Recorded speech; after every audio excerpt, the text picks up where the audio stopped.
ذهن شما رویایی است که در آن هزاران نفر همزمان سخن میگویند و هیچ کدام حرف دیگری را نمیفهمند. این وضعیت ذهن موجود بشری است، یک میتوته بزرگ.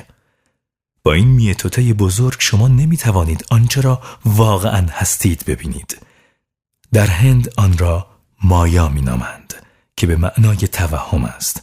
این مفهوم شخصیت است در جمله من هستم. هر آنچه درباره خویشتن و جهان باور دارید، همه مفاهیم و برنامه ریزی هایی که در ذهن دارید، همه میتوته هستند. ما نمیتوانیم ببینیم که حقیقتاً چه کسی هستیم. نمیتوانیم ببینیم که آزاد نیستیم. به همین دلیل است که انسانها در برابر زندگی مقاومت میکنند. زنده بودن